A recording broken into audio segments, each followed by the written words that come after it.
desenrasquem-se a ler a minha letra. Tem alguns documentos, ou tem algumas partes em que explico um bocadinho a matemática das coisas. A matemática por vezes está simplificada e ponho vários detalhes de exemplos de tratamento matemático para as pessoas que não estão mais familiarizadas com a álgebra das equações e para ajudar um pouco. Portanto, tem alguns exemplos. E basicamente, onde é que eu quero neste momento chegar com isso? É que eu na aula passada não emendei uma coisa que disse erradamente, e a culpa é vossa, porque vocês estavam a ouvir e ninguém me chamou a atenção e deixaram-me continuar a andar com a história toda. Estou a brincar, claro que a culpa não é vossa. Isto leva-me aqui a um tema paralelo, que é a qualidade das ligações. Não sei como é que está a correr o Zoom agora. Na terça-feira passada estava lentíssimo, ultra, hiper lento. Não sei como é que vocês agora estão a ver a coisa. Provavelmente estará bem. Deixem-me fazer um teste se eu partilhar aqui o PDF que vocês estão a ver, se isto fica mais lento ou se não fica, porque da outra vez foi um suplício, completamente um suplício. Deixem-me lá ver, neste momento conseguem ver o rato a mexer e a fazer coisas? Sim. Sim? Sim. Ok. Na terça-feira passada, isto foi como viram, era uma coisa completamente caótica. Era tão lento que eu estava a falar, depois às 2x3 descobri que tinha um atraso de 2 ou 3 minutos entre mudar um slide e a coisa aparecer. Minha cabeça estava tão focada a manter uma conversa mais ou menos fluida, com as letras e os desenhos a aparecerem lentamente, que disse aquela asneira do momento angular. Sabia que aquilo não estava certo, mas também não me vinha a expressão certa. De modo continuei, pronto. A argumentação está certa, a equação está mal. Ok? De modo que, em relação à aula passada, esqueçam a equação que lá estava e, na realidade, aqui temos, aqui está a mesma expressão correta do momento angular, daquilo que é o momento angular, e também grandezas associadas, como neste caso é o momento de inércia de uma distribuição de pontos, ou apenas de um ponto sozinho. Portanto, está aqui explicado em detalhe, ok? Está aqui explicado. Está aqui um bocadinho de movimento circular uniforme, porque iremos utilizar bastante o movimento circular uniforme, definição da aceleração centrípeta, o valor da aceleração centrípeta, como é que ela se relaciona com a velocidade linear numa órbita circular de raio R, ou depois o cálculo dessa mesma aceleração pondo em função da velocidade angular. Quem é que tinha perguntado alguma coisa? Sobre isso façamos assim. Vão-me interrompendo, por favor, façam perguntas, para isto não ser um monólogo, contínuo, um monólogo só de Rui Agostinho com ele próprio que não ouve ninguém, está bem? Senão torna-se uma coisa muito chata. Professor, pode gravar algo, por favor? Eu pedi ao Zoom que fizesse a gravação automática. Na realidade eu não pedi explicitamente, estás a ver? Mas nas propriedades desta sessão está para gravar automaticamente. De qualquer maneira, se quiseres precaver da situação e garantir que temos uma gravação, põe tu também a gravar. Já agora uma nota sobre a gravação. Não sei se o facto de estarmos a gravar atrasa a comunicação ou não. Não sei. A semana passada fiquei depois a pensar se não teria sido o facto de estar a gravar. Um colega estava a gravar que também atrasou tudo, mas depois às 2x3 ouvi que outros colegas que estavam a dar aulas também tiveram problemas naquela terça-feira, que estava toda a gente com uma lentidão tremenda. Se calhar foi o próprio Zoom que estava sobrecarregado e então a terça-feira passada foi um caos completo. Diz. Desculpe estar a interromper, mas primeiro queria agradecer o professor ter disponibilizado isto, porque pronto, eu sou uma das pessoas de bioquímica e eu a física não sou muito boa. E queria-lhe pedir outro favor. Era possível pôr alguns exercícios em que nós, relacionados com esta matéria, em que nós podemos treinar? Uhum. Era possível fazer pensar isso? Nisso. Exatamente. Este PDF, já agora sobre o PDF, tem equações a mais, tem deduções inclusive, estás a ver?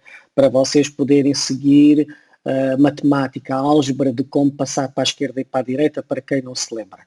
Eu não irei fazer exercícios sobre estes conceitos todos, sobre as equações todas que aqui estão. Agora estou a falar do teste.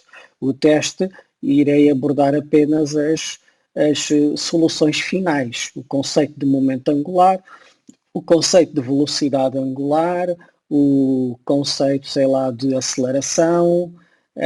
O que me interessa nesta disciplina, que é apenas, ainda por cima é uma FCSE, não é uma disciplina de cálculo avançado ou de física avançada, não é esse o objetivo. Na realidade, na parte numérica, eu ficar-me-ei pelas contas mais simples, com resultados finais e mais nada. Estás a ver? Por exemplo, movimento circular uniforme, sim, esse irei utilizar extensamente. Porquê? Precisamos dele para discutir as órbitas dos planetas à volta do Sol. Portanto, existe uma aproximação que é o movimento circular, que é razoavelmente boa para muita coisa. E quando a pessoa quer ser mais exata, depois então darei uma expressão para movimento elíptico. Mas isso são os casos que eu se calhar não porei muitos exercícios numéricos sobre a parte das elipses. Irei dá-las para vocês ficarem com o conceito, mas matematicamente não irei explorar as propriedades da elipse. Só os pontos extremos disso e mais nada. Movimento circular uniforme, sim. Porquê? Porque aparece na descrição da rotação das galáxias, que hoje iremos falar, aparece também nos planetas, aparece nos movimentos de rotação dos objetos. Portanto, movimento circular uniforme é uma coisa importante para nós. Portanto, esta é uma situação. Também o movimento uniforme, linear, que já utilizamos com a velocidade da luz, sim, é algo que faremos exercícios numéricos com isso. E depois temos o quê? Depois temos a parte dos conceitos. A maior parte aqui, se quiseres resumir este PDF, são os conceitos, os resultados importantes das leis de conservação da física, daquilo que aqui está escrito. Isso é que a pessoa tem que saber e é aquilo que eu estou à espera que as pessoas aqui aprendam. Mesmo quem não possa perceber as deduções física-matemáticas todas, pelo menos ter o conceito que o momento angular conserva-se, o momento angular total conserva-se quando a bailarina baixa os braços. Espera. Estás a ver? Não? Diz? Ok, professora, obrigada. Nada. Sim, mas eu vou tentar, aliás, nós temos um teste neste sábado, não é? Sim, em relação, exatamente, em relação à aula de dúvidas. Esta semana já vamos fazer às 14h30, tal como foi votado pela maior parte das pessoas. Na sexta-feira passada acabei por não fazer nada, também por respeito às pessoas, era feriado e era sexta-feira santa, e então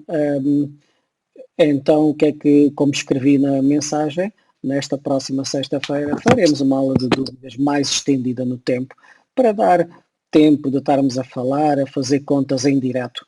E aí vocês têm que trazer qualquer coisa para fazer contas, porque eu não quero ser eu a fazê-las, tem que ser vocês a fazê-las, estás a ver? E vamos aproveitar essa sexta-feira, durante a tarde, e enquanto nós temos 2 horas, podemos esticar mais um pouco até todas as pessoas sentirem que tiraram as suas dúvidas. Entretanto, posso ver a questão de pôr alguns exemplos numéricos, poderei ver isso, e ainda não pensei em nada disso, mas pronto. Mais questões?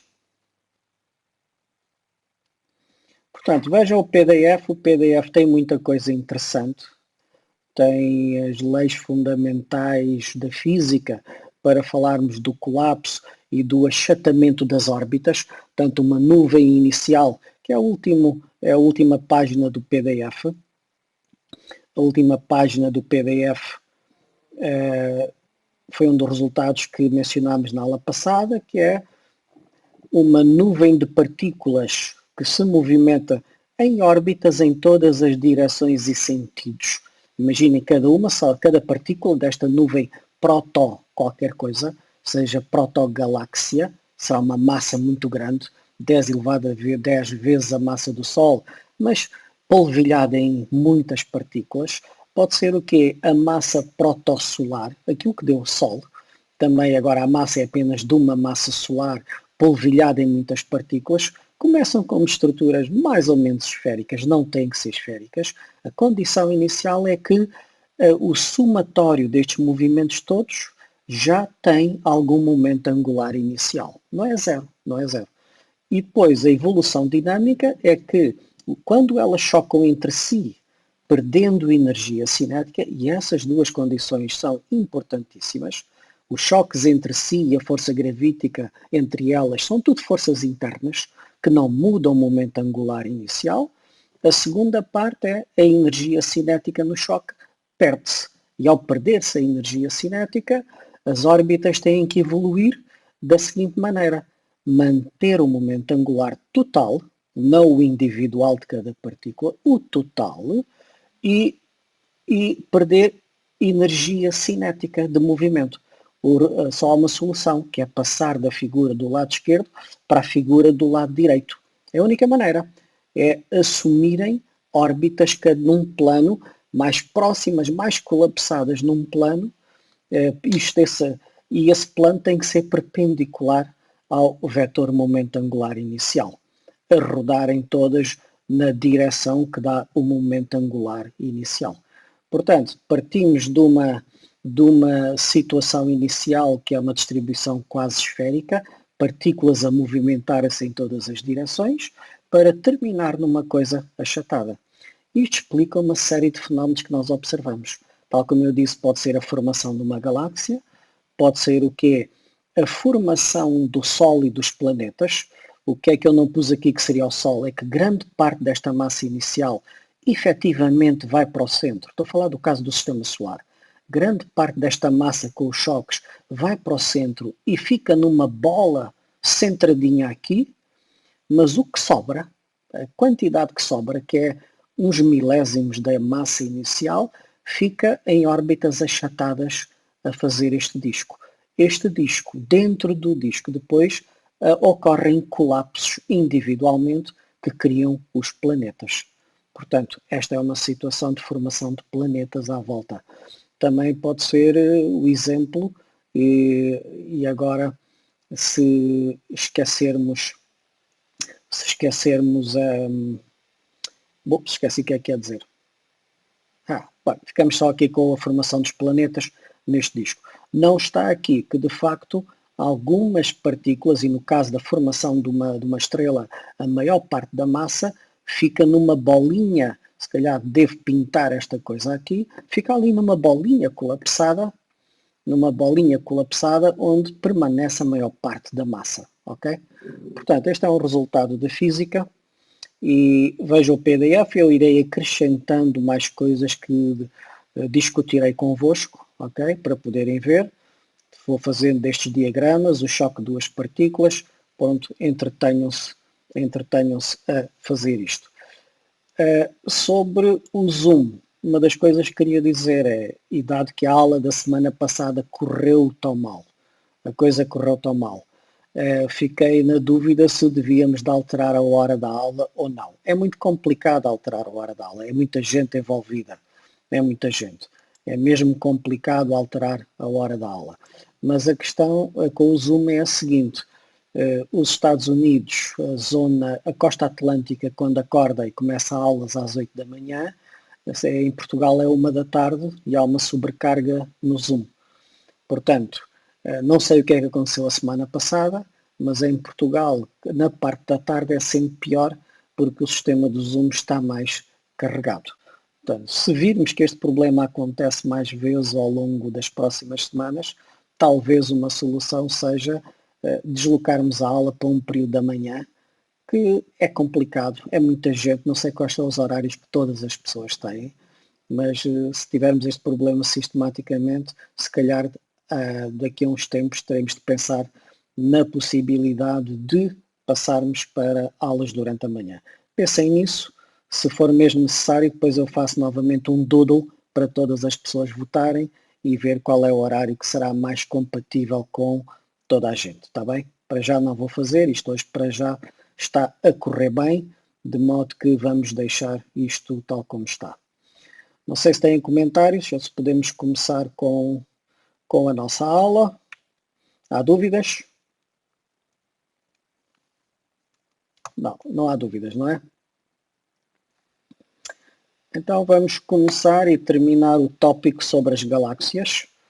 Vamos lá interromper aquela partilha e começar aqui uma outra partilha. Vamos lá agora. Onde é que está o meu zoom? Ok, partilhar a tela. Quero o Keynote. Vamos lá ver o nosso Keynote. Portanto, tínhamos falado sobre galáxias ativas, parte da estrutura interna da galáxia e que está aqui um super buraco negro. Vamos dizendo se vocês conseguem ver o rato ou não. Conseguem ver aqui o ponteiro do rato a funcionar? Pronto, é aqui um vídeo que me enviaram do mal aí há uns tempos atrás. O rato, no vídeo não aparecia o rato. Aparecia assim uns tracinhos esquisitos e eu não sabia se vocês estariam a ver bem o ponteiro ou não. Daí ter feito agora esta pergunta. Então eu vou utilizar o rato que é mais prático. Temos aqui, de facto, o núcleo da galáxia tem um super buraco negro. O buraco negro provoca a colimação de jatos, a matéria é expelida em velocidades elevadíssimas, já são velocidades relativistas. As partículas são essencialmente prótons, injetados com energia cinética relativista. As velocidades são relativistas. Quando elas embatem no gás intergaláctico entre galáxias, porque o espaço entre galáxias não está vazio, interagem, provocam estas frentes de choque, aquecem muito e isto é visível, isto emite radiação, neste caso na banda do rádio. São fotões de baixa energia, discutimos isso na aula passada. Discutir as galáxias e os quasares. A perspectiva de vista sobre eles é, se estivermos exatamente com o telescópio na direção do jato, então a imagem ao telescópio tem este aspecto, e veio o nome de quasar, quando eles foram observados eram quase como estrelas de aspecto, exatamente isto. Por outro lado, havia também as galáxias ativas e depois as BL Lacerta ou BL Lac da terminologia em astronomia. Visto de perspectiva, temos esta imagem feita no rádio, onde está a galáxia central e os lóbulos produzidos pelo embate do gás. Diz. Só com licença. Eu deixei de o ouvir no slide anterior e não apanhei boa parte do slide anterior e houve aqui um salto. Portanto, se não se importar de voltar ao slide 25, que é que parou na altura em que você estava a explicar o buraco negro. Ok, vê lá se assim consegues, já estás a ouvir e estás a ver o slide. Sim? Está tudo certo. Okay. Obrigado, professor. Pronto. Não. É bom que me avisem logo, está bem? Para a gente poder ir detalhando as coisas. Eu aqui estava a explicar que isto é uma radiogaláxia, porque está a ser observada na banda de rádio, com as rádios antenas, com os radiotelescópios, como se diz, uma série delas espalhadas pelo mundo. E a imagem no rádio obviamente não se vê a galáxia que tem estrelinhas a emitir, que está aqui à volta, e que é relativamente pequena, mas vê-se apenas a emissão de rádio, que é feita por partículas aceleradas, são protões a alta velocidade, já velocidades relativistas, qualquer coisa mais de 10% da velocidade da luz é relativista. A correção relativista já dá um valor diferente das equações de Newton simples. E essa emissão, porque as partículas estão a ser aceleradas, quando elas são travadas, então fazem emissão de fotões na banda do rádio, permite visualizar na fotografia na banda de rádio, visualizar o aparecimento destes lobos, e estes lobos são produzidos por uma zona de travagem do movimento. Eles são travados porque estão a embater no gás que existe entre as galáxias e fazem estas estruturas. Portanto, as estruturas são dinâmicas, não são estáticas com o passar dos anos, não, variam muito e podem ser observadas. E depende, a imagem que nós temos destes objetos depende da perspectiva que temos sobre o próprio objeto. Portanto, neste caso estamos a apanhá-las de lado e depois passando ao slide a seguir, aquela perspectiva que tínhamos do slide anterior corresponde a estarmos a olhar para a galáxia numa direção que não coincide com a emissão de jato. Podemos ver-lhe a estrutura lateral, ok? Portanto, esta aqui está. A NGC 5128 na constelação do Centauro.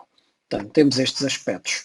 Depois falei na aula passada, já para o fim, na galáxia M87, que está mais próximo de nós. Está a 17 megaparsec,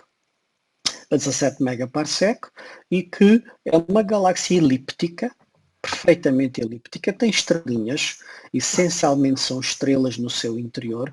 Aliás, se virem esta imagem aqui central, é um zoom sobre a parte do núcleo desta galáxia, este brilho é na realidade brilho produzido pelas suas estrelas, mas o que é que falta aqui? Faltam nuvens gasosas, faltam nuvens de poeira, falta a estrutura de disco que uma galáxia espiral tem. Portanto, e estão a ver a coloração, isto é uma coloração mais para o amarelado. Isto acontece numa galáxia elíptica porque as estrelas novas, que são muito quentes e grandes e que emitem luz mais para a banda do azul e para o ultravioleta, como são estrelas que vivem dezenas de milhão de anos, é pouco tempo, quando a galáxia se formou por colisão de duas outras, essas estrelas foram formadas, mas já morreram. E como não houve mais gás disponível, então sobraram as estrelas pequenas, o Sol e outras ainda mais pequenas, que mantêm esta coloração e que preenche o espaço completo da galáxia. Fazendo o zoom, e esta imagem central é o zoom sobre o núcleo da galáxia, vê-se mesmo na banda do visível que há a emissão de um jato da zona central da galáxia. E desde cedo, quando isto foi observado, as pessoas disseram, isto tem aqui um buraco negro de muita massa no seu centro. E obviamente as radioantenas, os radiotelescópios do VLA e os outros fizeram a observação, e na altura o VLA era o grande radiotelescópio para ter uma resolução espacial muito boa, quer dizer, conseguia distinguir dois pontinhos extremamente próprios, separá-los e mostrar que eram dois pontos distintos entre si, chama-se isso a resolução espacial, a resolução angular, como estudou, e aqui estão as imagens, neste caso é o Hubble Space Telescope, a parte de baixo é o VLA, as imagens do VLA. Notem que o Hubble Space Telescope é um pequeno telescópio, tem 2,4 metros de diâmetro, consegue ver a estrutura no jato, estamos a ver a estrutura no jato, reparem os anos a passar, 99, 2002, 2003, 2005 e 2006, este jato tem uma estrutura que vai mudando de aspecto, há material que é emitido, que embate, que aquece, que emite fotões. Portanto, o jato é dinâmico. O VLA permite ver dentro, bem lá dentro. Portanto, o VLA, consoante a configuração do radiotelescópio, muda a sua posição, aumenta a resolução angular, portanto, consegue separar pontinhos cada vez mais próximos, e aqui temos uma fotografia em que, com uma dimensão equivalente a 5 kPa, pois quando entramos para lá, chegamos aos 17 parsec e aos 2,5 parsec. Portanto, o VLA consegue fazer isto. Curiosamente, neste tipo de emissão, também há protões muito acelerados, quando chocam, quando passam ao pé de uma concentração maior de cargas, têm que encurvar a trajetória e isso dá-lhes energia na emissão dos fotões. E então surgem o quê? E surge também emissão em raio-x.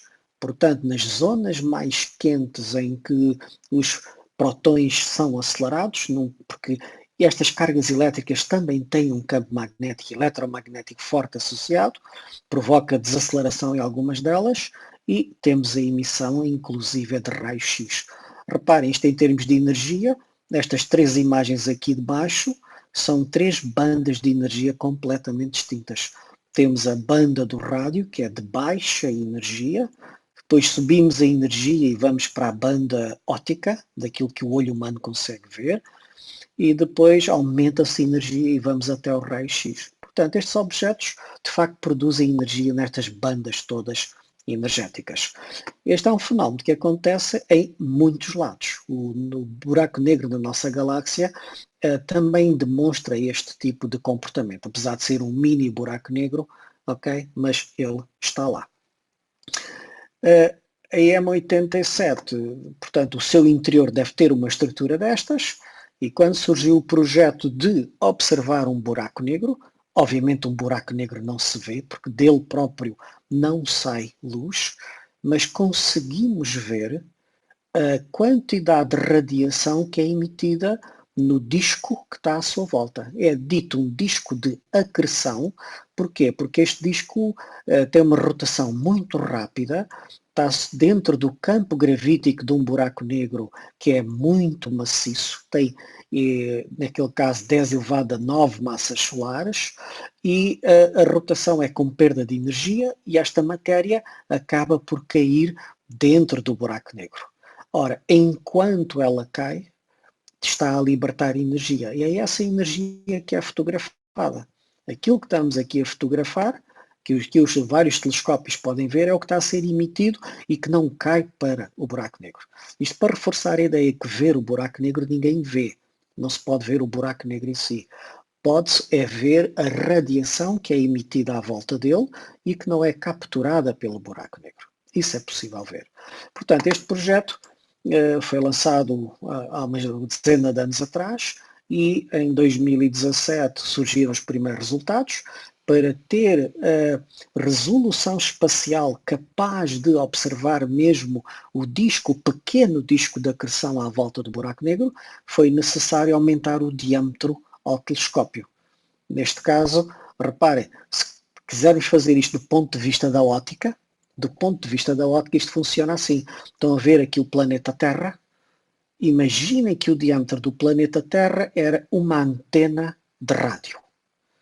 A resolução angular que esta antena tem com o tamanho do planeta Terra é exatamente a mesma resolução angular que este telescópio mais este têm, porque a separação entre eles é quase praticamente o tamanho do planeta Terra. E para a resolução óptica, quanto maior for o diâmetro do aparelho, menor é o ângulo entre dois pontos que consegue ainda produzir uma imagem distinta desses dois pontos, ponto A e ponto B.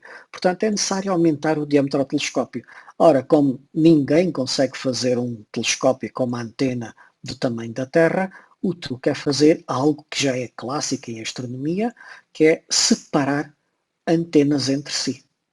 Portanto, quando se fazem as contas, deixa-me só terminar a frase, quando se fazem as contas, o poder de resolução angular deste conjunto de radiotelescópios é o poder de resolução angular que uma antena com o tamanho da Terra também teria.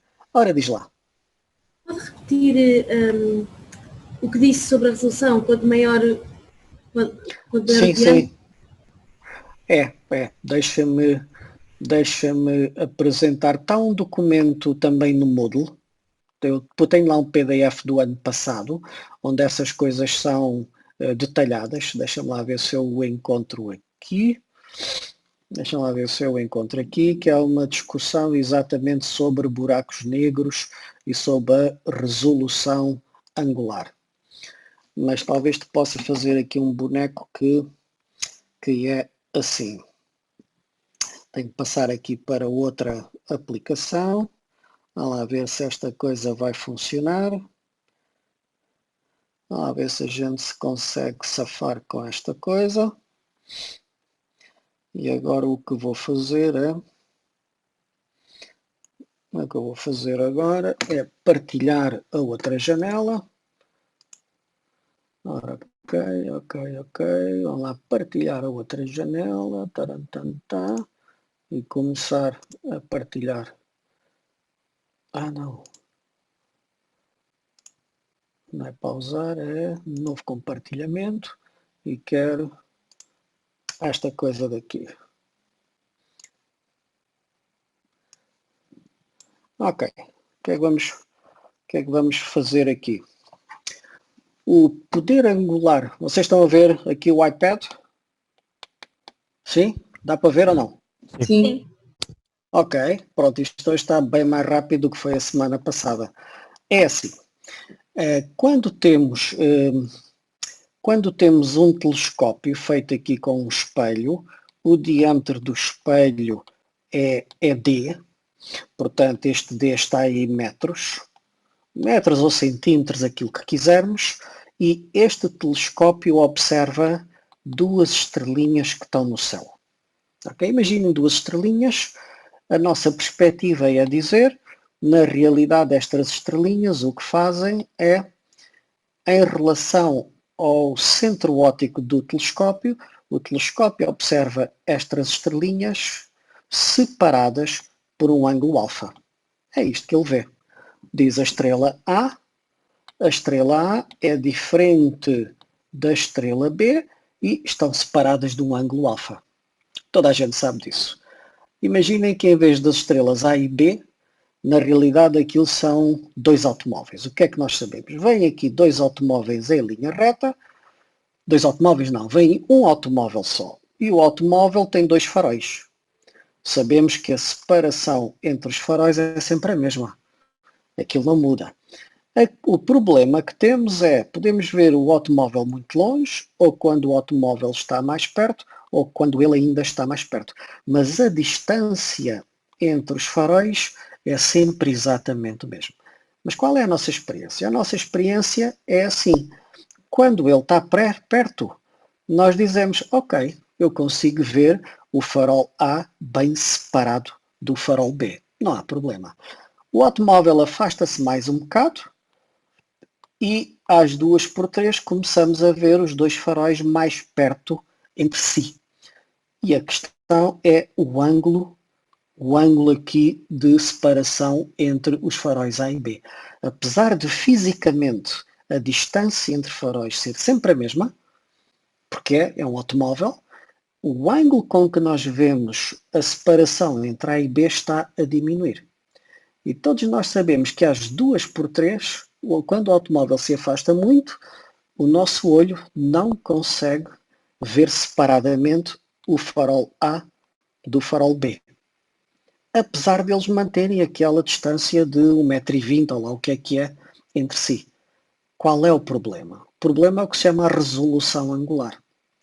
Existe, na realidade, uma distância mínima, tem que existir uma distância mínima para o olho humano, na realidade não é o olho humano, é qualquer sistema óptico, existe uma distância mínima, aqui, existe uma distância mínima na qual o olho diz, ok, eu consigo perceber que existe um ponto A que é diferente de um ponto B. E há esse ângulo mínimo. Se o ângulo de separação for superior ao alfa mínimo, está tudo bem. E o meu sistema óptico diz, não, o A é diferente do B. Por outro lado, se o ângulo em que eu vejo A e B é inferior a este alfa mínimo, então o sistema óptico diz, aquilo é apenas um único objeto. Eles estão tão sobrepostos que só se vê como sendo um único objeto. E sabemos calcular quanto é que é o alfa mínimo. Para um sistema óptico, o alfa mínimo é simplesmente o comprimento de onda da luz em que está a ser observado, a dividir, falta aqui um valor numérico, vou pôr aqui o valor numérico, é 1,22 comprimento de onda a dividir pelo diâmetro. Isto é o que dá o alfa mínimo. E agora, este diâmetro aqui é este diâmetro que está deste lado.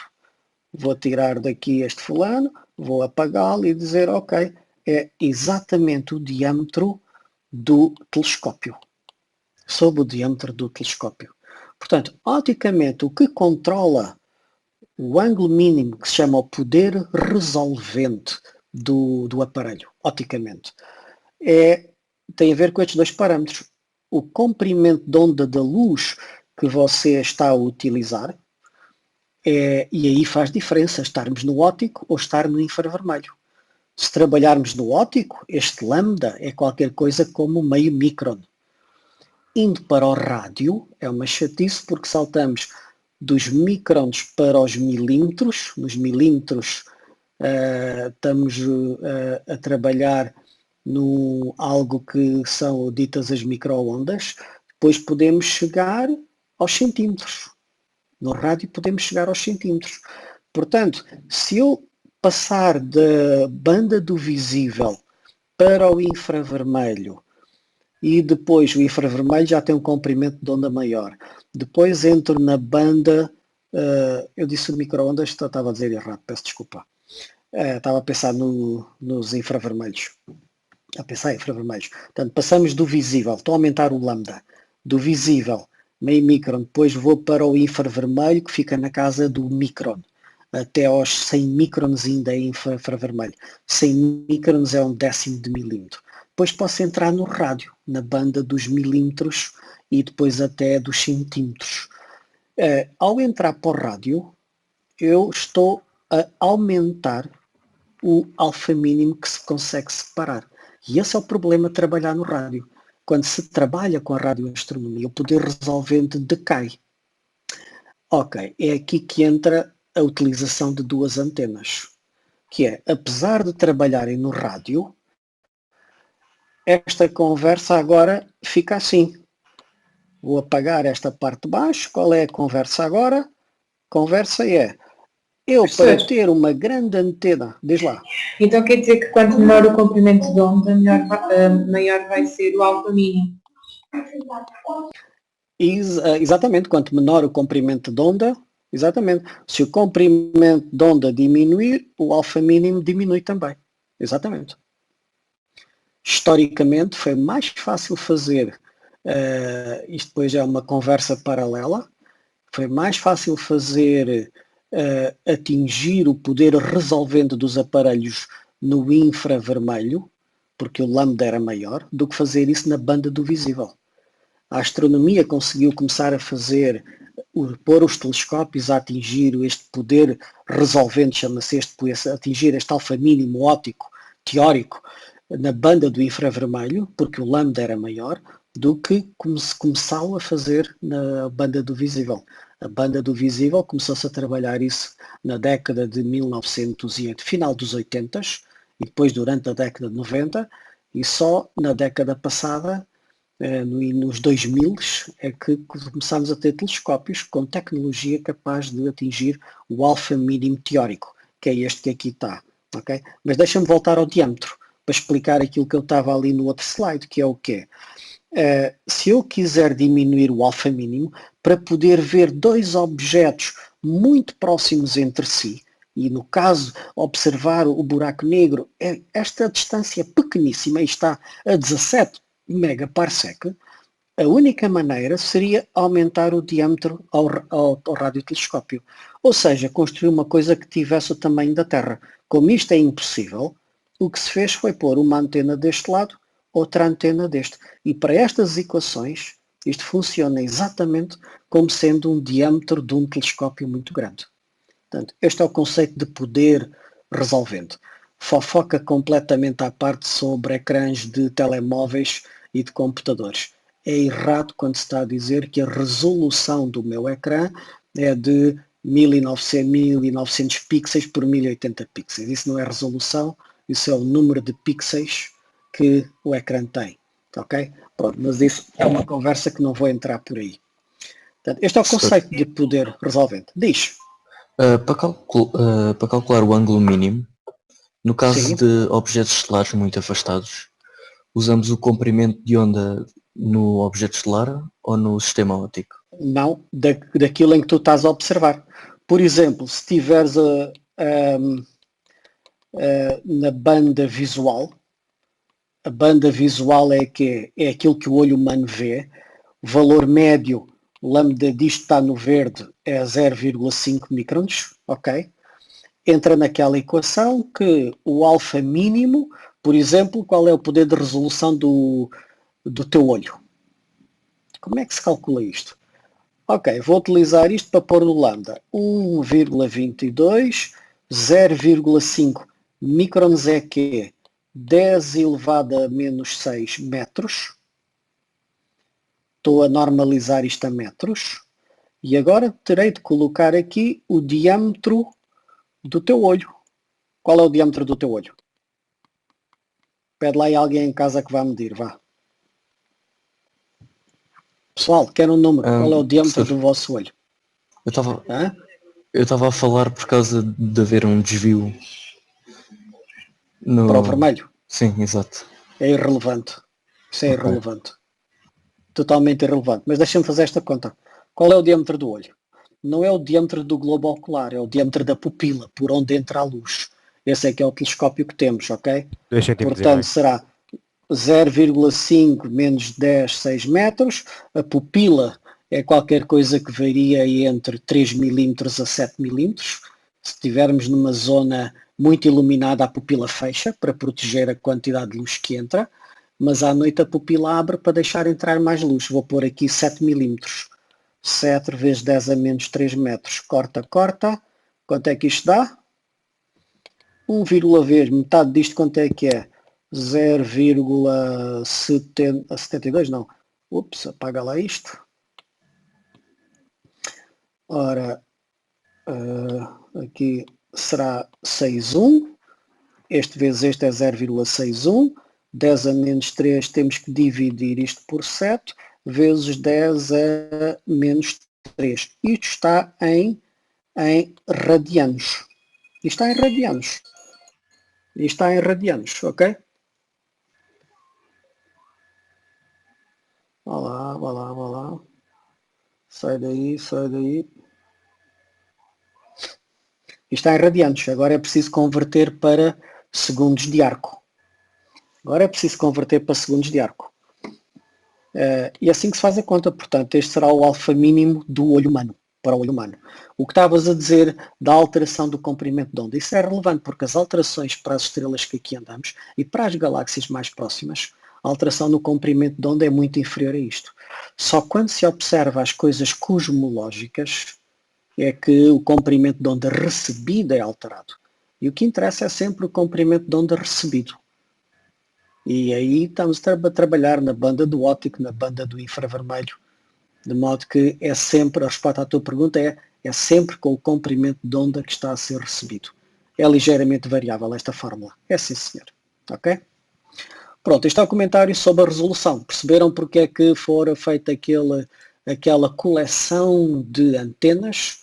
Exatamente por causa disto. Exatamente por causa disto, ok? Vamos então voltar aqui à apresentação. Ora, o que é que temos aqui? Portanto, foram feitos estes radiotelescópios, uns observavam numa altura, outros observavam na outra, ou em simultâneo, sendo possível. Isto exigiu tecnologia que já é conhecida desde 1950, 60, que é fazer interferometria na banda de rádio. Apenas foi necessário para pôr estes radiotelescópios a trabalhar sincronamente para, no fim, fazer esta observação do disco de acreção que está à volta do buraco negro que estará aqui dentro. Que estará aqui dentro. Ok? Obviamente há zonas mais quentes, de dia para dia esta coisa é dinâmica, muda, e foi possível, portanto isto foi publicado em abril do ano passado, estamos agora a fazer exatamente o ano, mas as primeiras imagens em carteira e que aparecem no artigo são de 2017. Fofoca é porque é que só foi publicado em 2019, porquê? Quem diz? Só uma questão. Que unidade é que é aquela, o AS na distância? Na foto do buraco negro que o senhor tem no slide anterior. Micro-arc seconds. Ok. Micro-arc seconds. Microsegundos de arco. Ok, Estás obrigado. a ver? Microsegundos de arco. É isto que é que é. Porque é que foi publicado em 2019? Isto é fofoca minha, porque em 2019 fizemos o centenário da teoria da relatividade. De modo que foi giro juntar as duas efemérides, ok? A primeira vez que se fotografa um disco de acreção à volta de um buraco negro massivo, muito grande, com o centenário da teoria da relatividade. Portanto, isso é uma situação que é bastante importante. Mas agora mudar de assunto e começar a falar da nossa própria galáxia. Portanto, falámos da formação das galáxias, falámos daqui também de galáxias ativas, galáxias que têm núcleos ativos, são super buracos negros, e depois falarei um pouco mais sobre buracos negros. E agora vou falar das galáxias como a nossa, que são galáxias como a Via Láctea. Vou lá abrir aqui à apresentação para falar um bocadinho sobre a Via Láctea. A Via Láctea é o quê? É uma galáxia espiral, portanto é a galáxia onde nós estamos, que é a estrutura espiralada e que é a estrutura primordial que as galáxias têm, aquelas que não interagem com mais, com mais ninguém. Ok, vá lá, mostra-me lá a apresentação da Via Láctea.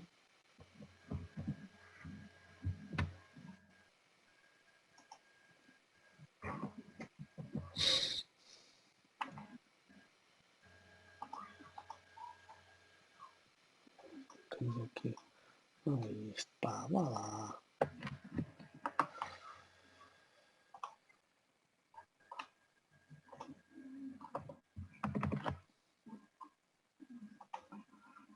Dê-me só um segundo que eu perdi aqui a minha apresentação.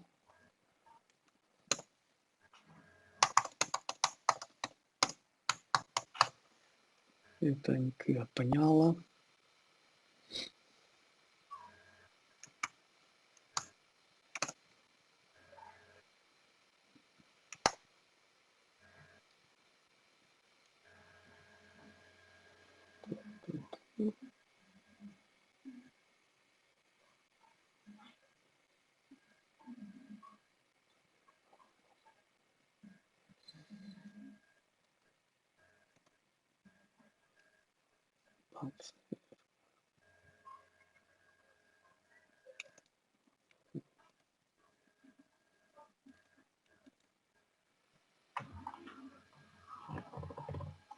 Ah, rapaz.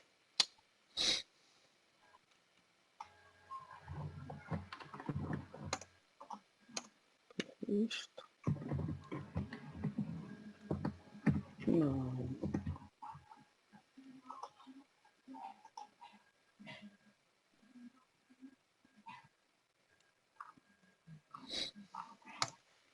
Ok.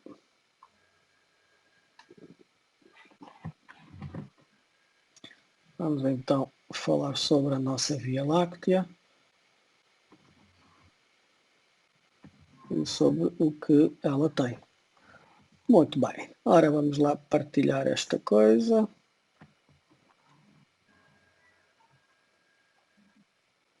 Esta coisa.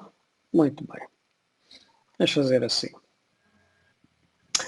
Temos aqui a Via Láctea vista em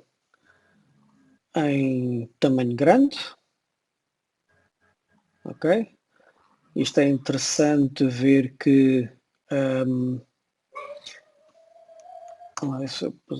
é interessante ver o que mesmo à noite, isto é uma fotografia a partir de Sintra, portanto este brilho todo que aqui está ao lado, este brilho todo aí ao lado é na realidade a zona de Lisboa, para aquele lá está a zona de Lisboa, na Serra de Sintra, a fotografia de Daniel Pinheiro, e dá para ver, mesmo apesar do céu horrível de Lisboa, dá para ver a estrutura aqui do disco que a nossa galáxia tem.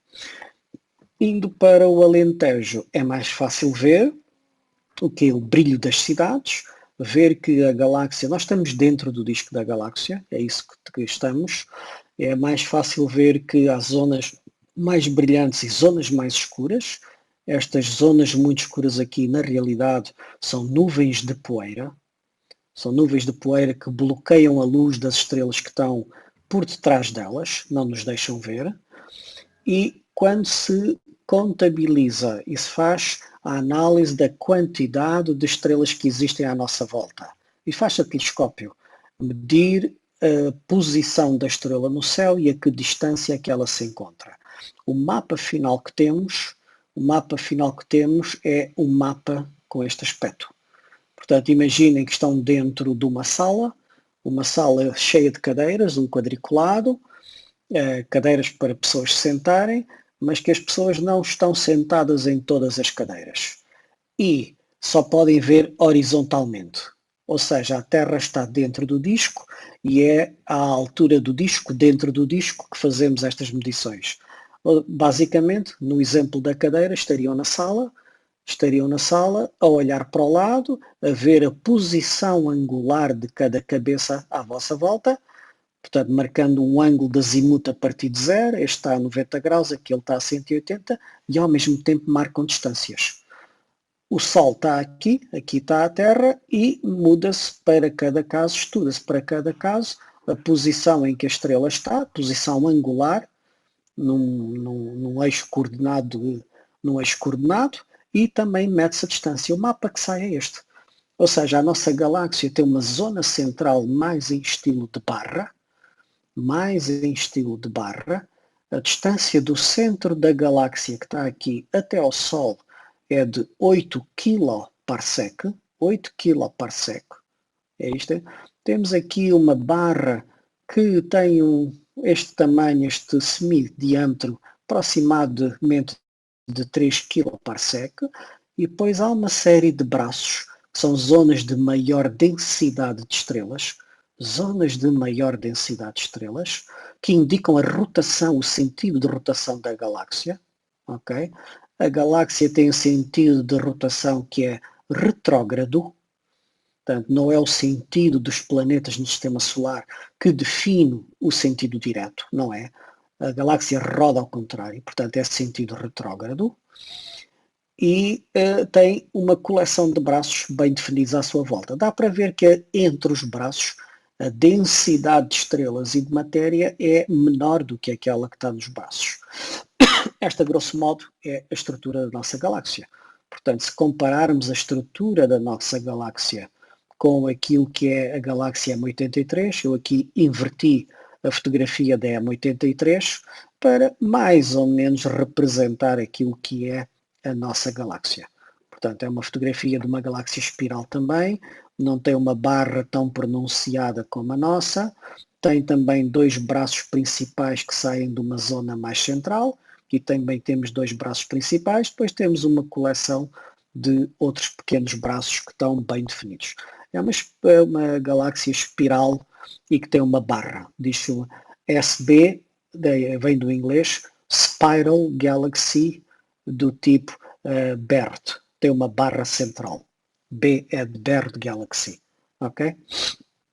Se quisermos dar dimensões a isto, então podemos começar a pensar em qualquer coisa interessante. E aqui está o movimento circular uniforme.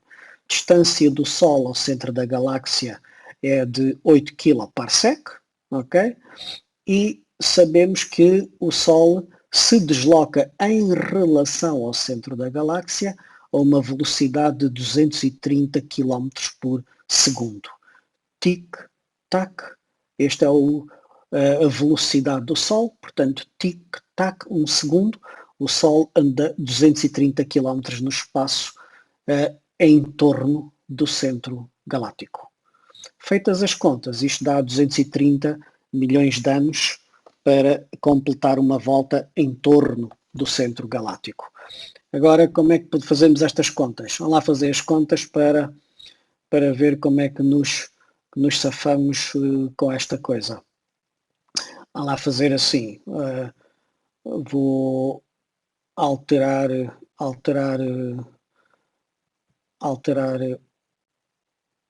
a janela que partilho. Ora. Onde é que nós estamos aqui? Não temos. Lá. Vamos por aqui. Pessoal, enquanto eu faço isto, quero ver aí vocês a fazerem contas. Como é que se faz as contas para saber quanto tempo é que isto demora a dar a volta à galáxia.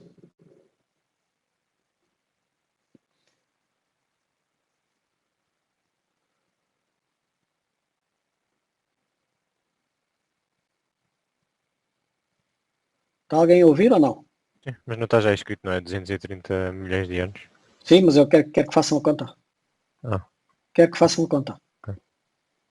Vou lá fazer a conta. Quero que cheguem a esse número. É movimento circular e uniforme. Ok? movimento circular e uniforme. Vamos lá fazer. Então como é que isto é? Temos um movimento circular e uniforme que tem raio R. Sabemos aqui a velocidade com que ele se desloca. Velocidade é 230 km por segundo. O R é de 8 km/sec. Quero saber qual é o período. Qual é o período que temos, quanto tempo é que ele dá a volta. Não é só o perímetro a dividir pela velocidade? Exatamente. Portanto, o movimento circular uniforme é espaço percorrido é velocidade vezes o tempo. Aqui no nosso caso, o espaço percorrido é o perímetro todo deste círculo que aqui está. Portanto, 2π vezes o R será a velocidade vezes P de período. Vezes P de período. Ou seja, o período é 2π vezes 8 km/sec a dividir por 230 km por segundo. Quanto é que isto dá? A questão são as unidades, não é? A questão são as unidades. 2π vezes 8, quilo 10 ao cubo, é o quilo, e o parsec, quanto é que vale o parsec? Quanto é que é o parsec em quilómetros? 3.086 vezes 10. 3.086 vezes 10 elevado a 13. Sim, elevado a 13. Elevado a 13, para estar em quilómetros, não é? Sim. Estás a dizer em quilómetros. Porque é que eu quero quilómetros? Porque aqui em baixo tem quilómetros a dividir por segundo. Ao ter aqui quilómetros, permite cortar este com aquele e sobra isto em segundos. Façam lá a conta para ver quanto é que isto é em segundos. P igual a...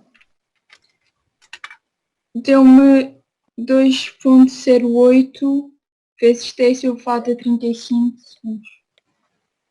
10 elevado a... 35. 35, não pode ser. 13, repara, porque é que eu estou a dizer que não pode ser? Porque 13 mais 3 dá 16, não é? Dá 16, fica 10 elevado a 16. E depois temos que dividir estas coisitas todas umas pelas outras. Deve dar qualquer sim, coisa. fiz mal, professor. Não é. Eu fiz mal. Vai, então quanto é que deu?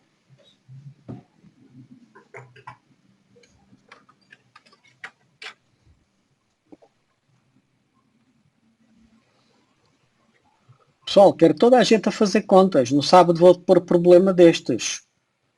Lá, toda a gente a aprender a fazer contas. Estou aqui à espera. 6,74 vezes 10 elevado a 15. É isso. 6,74 6,74 vezes 10 elevado a 15. 74 vezes 10 elevado a 15 em segundos. Está em segundos. Sim. Eu quero isto em anos. Como um ano igual a 3,15 vezes 10 à sétima segundos. Portanto, o período em anos, não é? O período em anos será um a dividir pelo outro. 6,74 vezes 10 elevado a 15 a dividir por 3,5 vezes 10 à sétima. Quanto é que isto dá? 2 qualquer coisa. 2,13 dá 213 milhões de anos. Ou 214. 213. Ok. Portanto, 15 menos 7 dá oitava anos. Ou seja, 213 mega anos. Ups.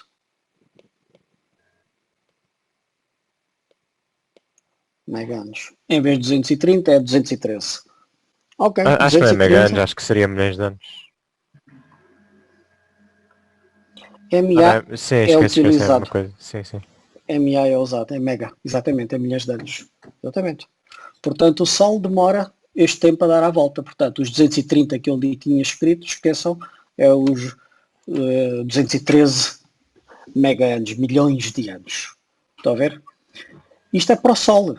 Agora, o curioso é que se fizermos o quê? Se fizermos o estudo de qual é a velocidade com que as estrelas se deslocam, velocidade linear, portanto, metros por segundo, qual é a velocidade com que as estrelas se deslocam dentro da galáxia, do disco da galáxia, em função da sua distância ao centro galáctico, o que nos aparece é uma curva algo assim deste género. E esta coisa aqui anda pelos 230 km por segundo. O Sol anda por aqui, nos 8 em kiloparsec, mas isto mais ou menos até aos 4 kiloparsec. Ele vai fazendo aqui linear, depois arredonda e vai fazendo isto, e esta coisa atinge cerca de 20 kiloparsec aqui. Então, se eu puxar este gajo para ali, portanto isto aqui vai até cerca dos 20 em kiloparsec. Se repetíssemos as contas para uma estrela aqui na ponta, vamos inventar aqui uma estrela a 15. Quanto tempo agora é que a estrela demora a dar a volta à galáxia? Vamos lá, fazer contas. Nos 15? Ok. 16, para ser o dobro do outro. Ponham R igual a 16. Ok. Quero o tempo em segundos? Quero.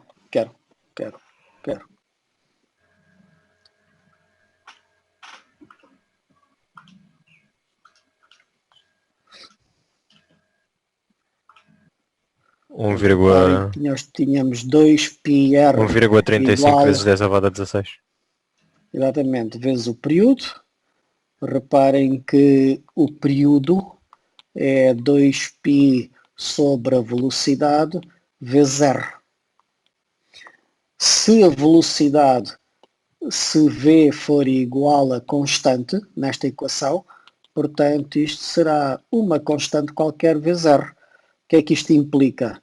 Se o r passar para 2r, o período passará para 2 vezes este período que ali está, não é?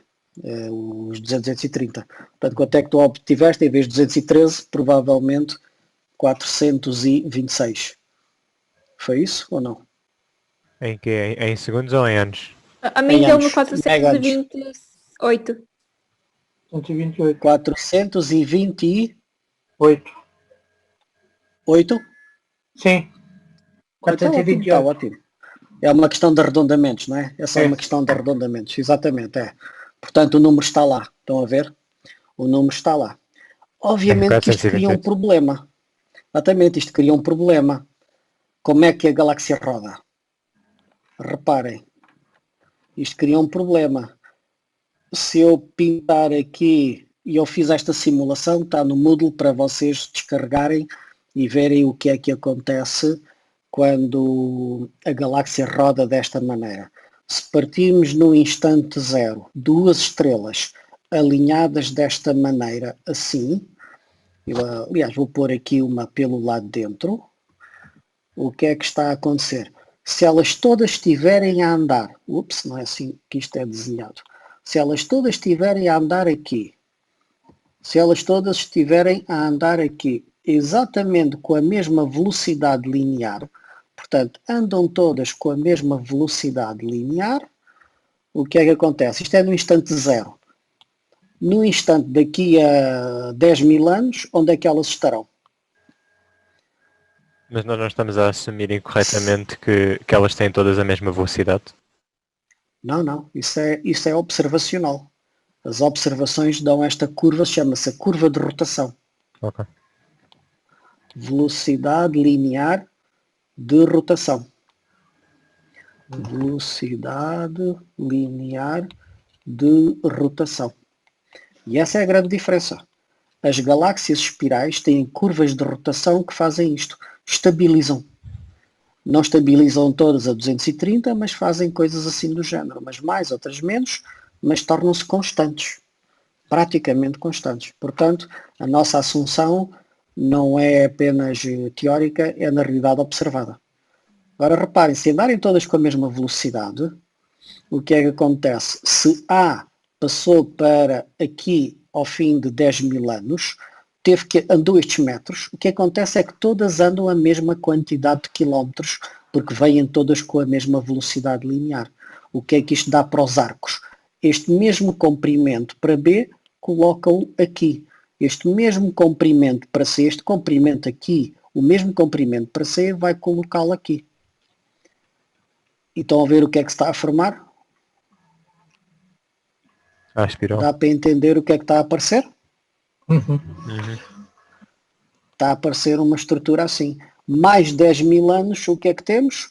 A desloca-se para ali, há duas linhas, e o B faz novamente a mesma quantidade de quilómetros. Agora o B duas linhas está ali.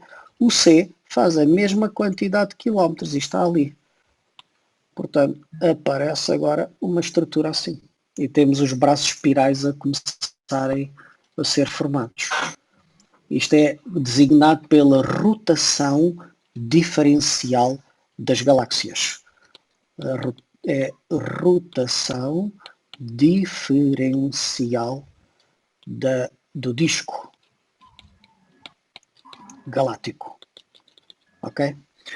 Isto cria um problema. Cria um problema que é, às 2x3 os braços enrolam-se sobre si próprios. Pronto, essa dinâmica é mais complicada, porque na realidade, e falta pôr aqui a outra física que é.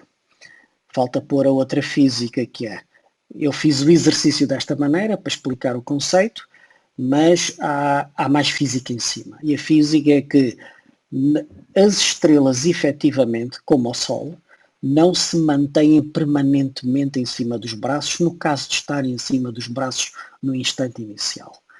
Na realidade, as estrelas têm uma velocidade no espaço que é, em média, o dobro da velocidade dos verdadeiros braços que a galáxia tem. Qual é a consequência disto? As estrelas atravessam os braços. As estrelas passam pelos braços e continuam em frente. E vão passando pelos braços. Depois entram na zona entre braços, depois atravessam outro braço, depois entram noutra zona entre braços, acabam por apanhar outro braço. Então o que é exatamente o braço? O braço não é constituído sempre pelas mesmas estrelas, não é. O braço é na realidade uma onda de onde a matéria é mais densa, onde a matéria do disco é mais densa. É aí que se concentra mais nuvens, designado por uma onda de densidade. E essa onda de densidade tem metade da velocidade que as estrelas têm. Quer dizer o quê? Que essa onda de densidade vai andando mais lentamente. Mesmo assim, o problema dos braços se acabarem por encalhar uns sobre os outros e desfazerem, isso existe na realidade. Agora, a dinâmica completa da formação e desaparecimento de braços é coisa que não temos ainda um modelo perfeito para entender como é que surgem braços e a seguir como é que se desfazem braços, ok? Isto levanta outra situação gira, que é, neste momento o Sol está a viver numa zona entre braços e às 2x3 irá apanhar um novo braço galáctico. O que é que irá acontecer? Iremos entrar numa zona em que há mais estrelas à volta do Sol. E é curioso ver que nessas zonas desaparecem espécies na Terra. Quando o nosso Sol entra por um dos braços da galáxia, a quantidade de espécies na Terra ressente-se com isso e diminui um pouco. Porquê? Por causa das explosões de supernova nas imediações do Sol, no momento em que ele atravessa a zona dos braços galácticos, ok?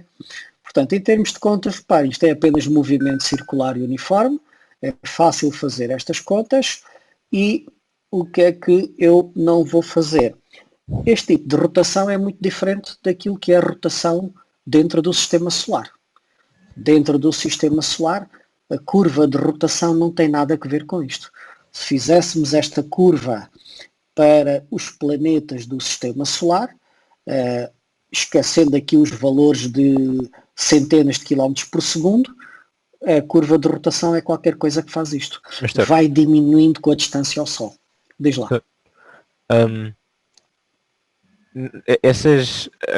a velocidade que nós estamos a ver vai subindo e diminuindo de acordo com o gráfico, certo?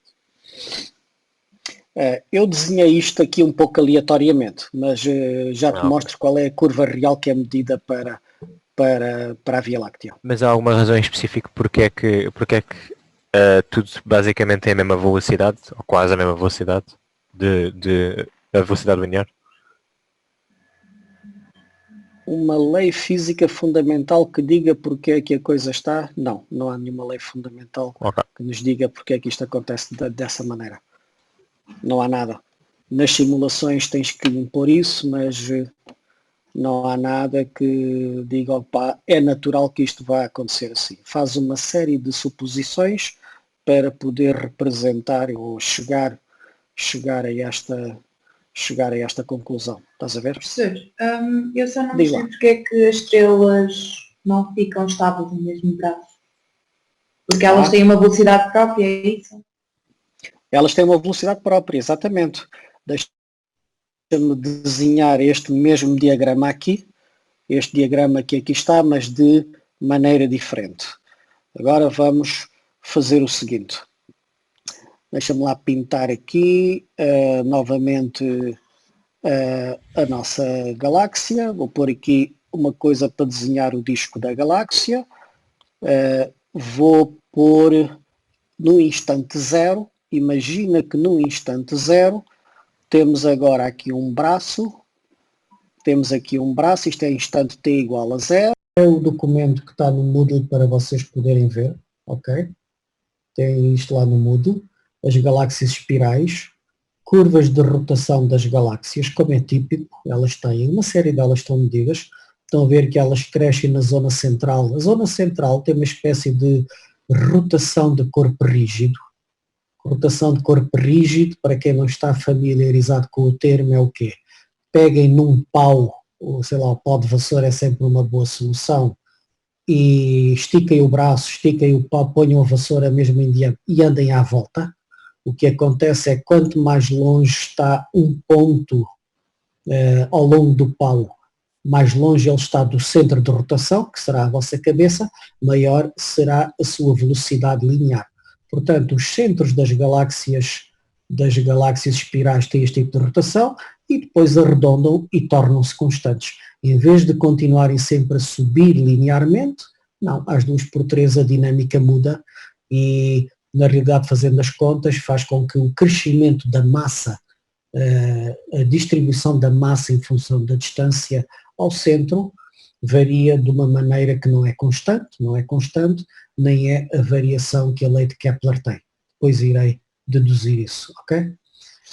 Quando se aplica e se utilizam, as medições feitas na nossa galáxia, as medições feitas na nossa galáxia oscilam, aqui as medições são mais incertas, temos algo assim, isto é a velocidade em quilómetros por segundo, e temos este aspecto. Vamos então mostrar agora o que é que acontece com o disco.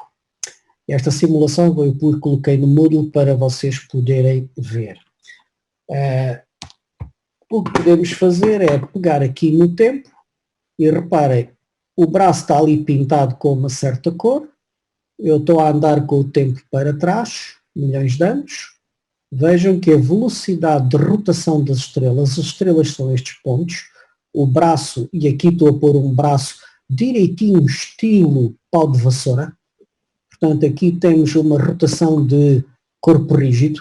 Todos os pontos desta vassoura, deste braço da galáxia, fazem 90 graus por segundo, x radianos por hora, sempre, é todo. Se olharmos aquilo, eles fazem sempre, estão todos com o mesmo graus por segundo, mas as estrelas têm uma velocidade maior. As estrelas andam com o dobro da velocidade da massa que está no braço da galáxia. De modo que as estrelas acabam por ultrapassar o braço. Perceberam isso? As estrelas, é que as estrelas ultrapassam o braço? Na realidade, as estrelas atravessam o braço e saem do outro lado. Fazem isto. Doutor, Diz lá. Como é que as estrelas ultrapassam o braço se elas também estão todas a seguir as mesmas regras que o braço de vassoura? Também são todos pontos estáticos, todos alinhados? Como é que é possível ultrapassar? Não estou a ouvir. Tenho que ver a minha janela de zoom, onde é que ela está, aqui num desktop qualquer.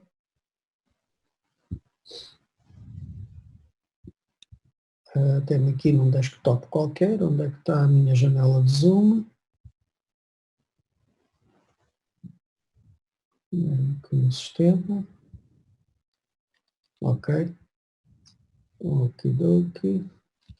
Se a velocidade é constante e a velocidade das estrelas é maior que a dos braços, eventualmente elas ultrapassam os braços. Espera aí que eu já respondo. Tenho que...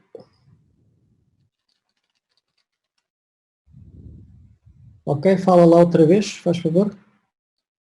Mas como é que as estrelas, se as estrelas estão a seguir exatamente as mesmas regras que o pau de vassoura, como é que elas ultrapassam o pau de vassoura e não seguem exatamente a mesma trajetória que o pau de vassoura? As estrelas também são... Problemas aqui com o som, não estou a ouvir-vos. Aguentai os cavalos. Espera aí um bocadinho.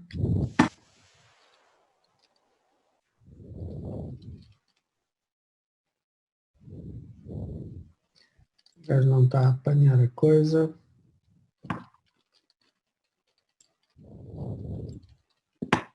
Vamos lá, rapaz. Onde é que está a janela disto?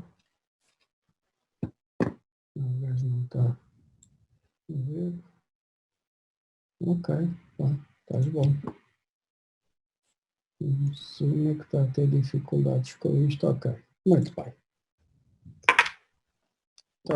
Ok, estou a ter dificuldades aqui com o som. Desculpe lá, repita lá a pergunta, vá. Quem é que tinha feito uma pergunta e eu desviei a conversa, não estava a ouvir bem? Digam lá.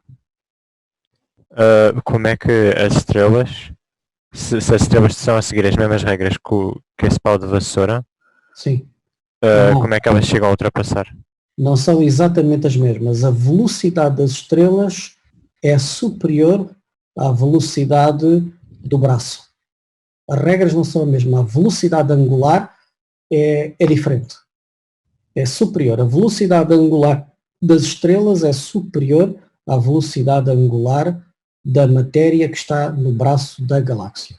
Mas pode explicar então o que é suposto esse pau de vassoura representar? Esse pau de vassoura representa o braço da galáxia. Eu comecei por uma rotação de corpo rígido para dizer que todos os objetos têm exatamente, está aqui o valor ômega, têm exatamente a mesma velocidade angular. A galáxia não é assim. Na galáxia, efetivamente, vamos pôr isto aqui a zero, a galáxia funciona assim. Tens uma barra central e está aqui um braço, estou a começar num instante praticamente zero, e consoante o tempo passa, o que vai acontecendo é isto assim. Sim, mas na outra simulação que o senhor estava a mostrar, do rígido, porque é que as estrelas ultrapassam o pau de vassoura? Porque elas têm uma velocidade que é superior à do pau de vassoura. O braço é uma estrutura que não é constituída por estrelas fixas presas ao braço. Professor, o facto das estrelas terem uma velocidade angular superior ao do braço está relacionado, se calhar vou dizer disparado, com a densidade, porque o braço é muito mais denso, logo coloca-se mais devagar do que as estrelas. O braço é assim, o braço é essencialmente constituído por nuvens de gás, que também passam mais lentamente pelos braços, mas os braços constituem zonas de maior densidade. O facto dos braços terem zonas de maior densidade, localmente a força gravítica é um bocadinho maior. E eles conseguem juntar as nuvens gasosas mais tempo dentro de si. As estrelas são pontinhos de matéria praticamente matemáticos que passam por ali. Perturbam a sua órbita, mas passam por ali, têm uma velocidade superior. Fisicamente é isso que acontece. Mas coloca lá a tua pergunta, não sei se respondi tudo o que querias ouvir. Comenta lá, vá. A falar comigo ou com... Com um de vocês, quem não está a perceber, é indiferente, vá. Professor, eu tenho uma dúvida lá atrás que o professor não estava a ouvir. Diz. Nos gráficos das velocidades da galáxia, sim, a zona inicial onde a velocidade sobe aqui, corresponde à barra central da galáxia. Corresponde à barra central da galáxia e corresponde neste diagrama, exatamente, aquilo corresponde à barra central da galáxia e corresponde a ter uma velocidade angular constante para todos os pontos ao longo da barra. Exatamente. Ok, obrigado. É isso mesmo, é isso mesmo. Muito bem. Eu continuo a saber o que é que o tal pau de velocidade é suposto representar. Isto é a barra central da galáxia, isto aqui é um braço da galáxia, que aqui não está como um braço normal de galáxia, porque eu estou a pôr com uma rotação, uma velocidade angular de rotação que é constante. O aspecto dele mesmo é assim. Sim, mas eu não entendo, o que eu não entendo é, ok, porque é que as estrelas têm uma velocidade radial mais elevada do que essa coisa verde? Mas o que é que isso significa? O que é que isso nos mostra?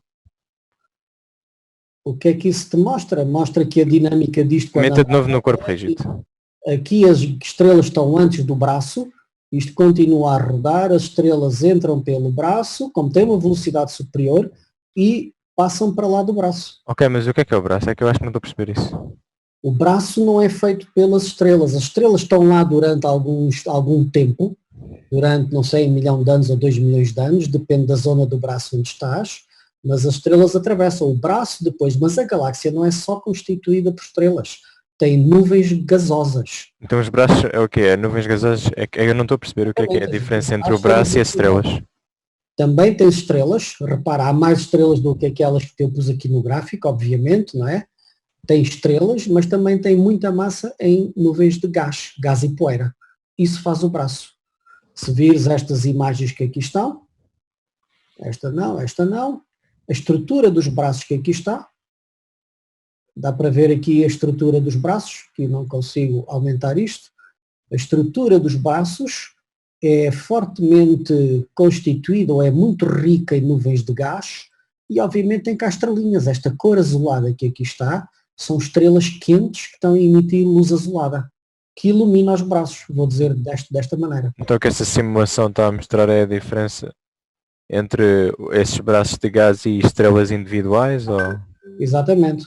O que esta simulação está a mostrar é a diferença de velocidades na rotação entre um braço em si, que é constituído por nuvens de gás, alguma poeira e também estrelas, só que as estrelas atravessam o braço, não permanecem lá.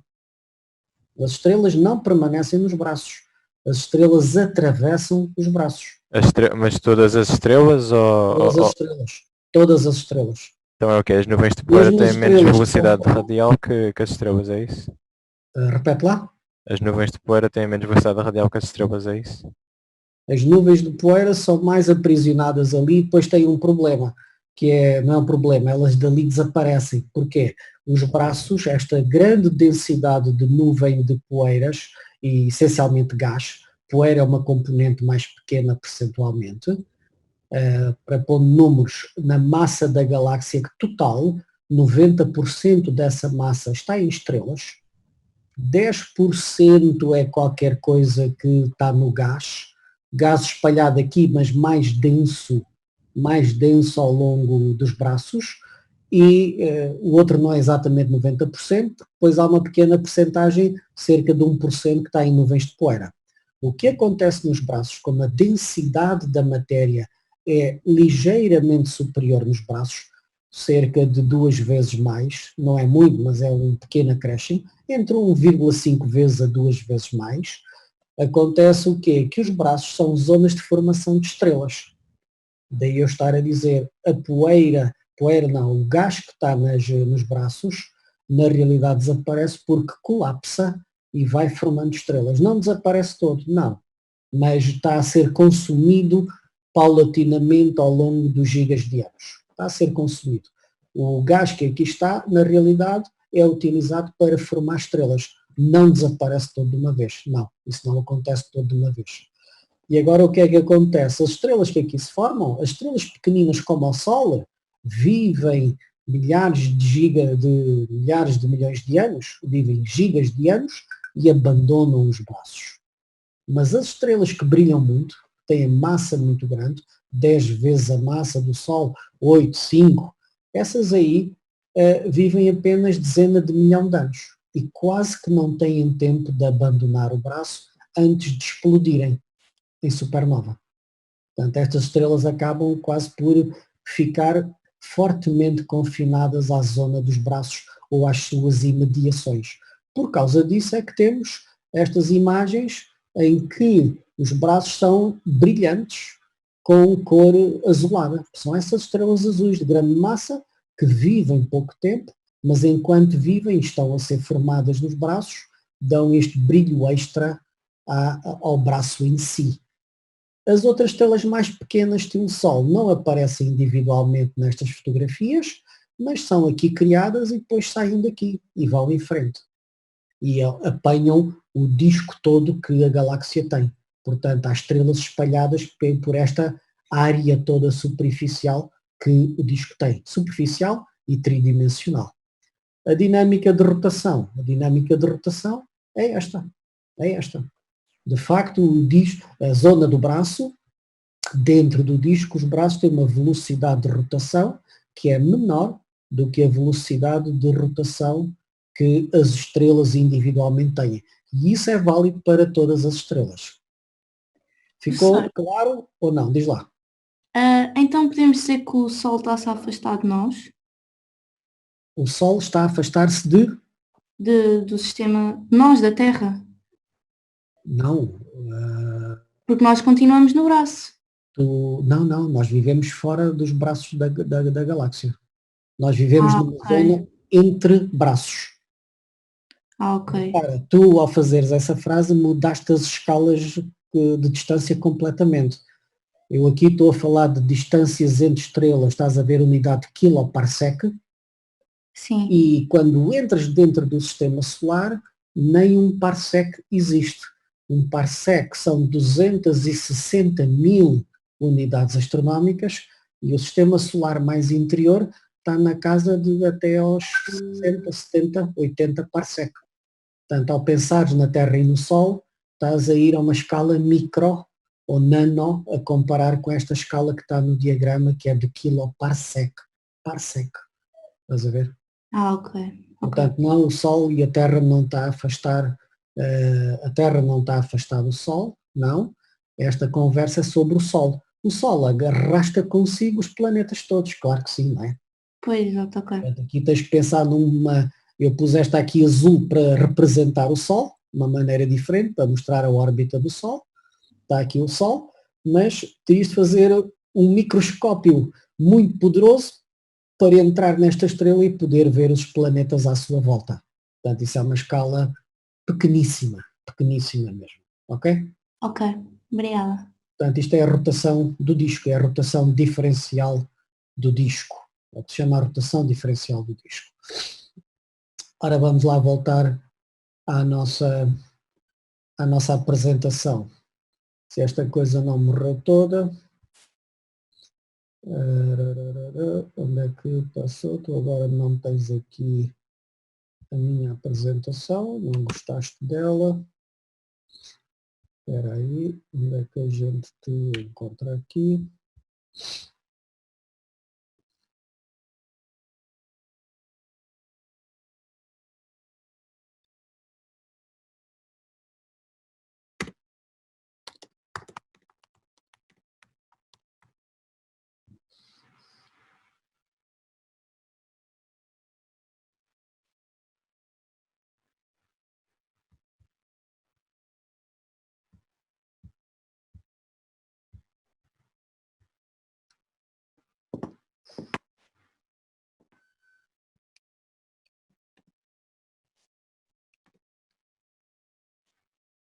Ok, vamos lá então fazer aqui a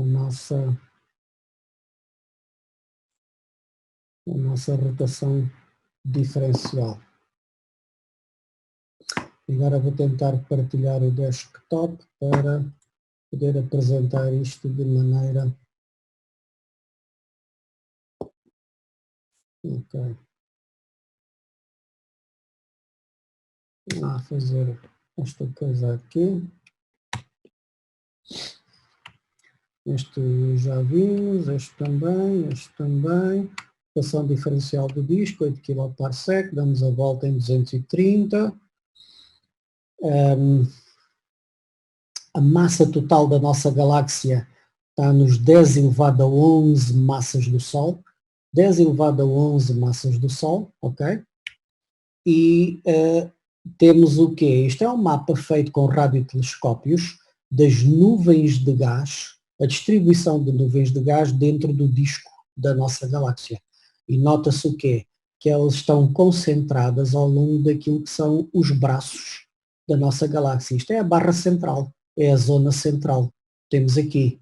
Portanto, os radiotelescópios apanham emissão de rádio proveniente de moléculas. Estamos a falar de moléculas de hidrogênio, moléculas de água, moléculas de poucos átomos, e elas distribuem-se desta maneira, espacial. O Sol está aqui. Portanto, perguntavas, nós estamos no braço, nós estamos num pequeno braço que se chama o braço de Orionte. Orionte porquê? Porque está no céu na direção da constelação de Orionte, ok?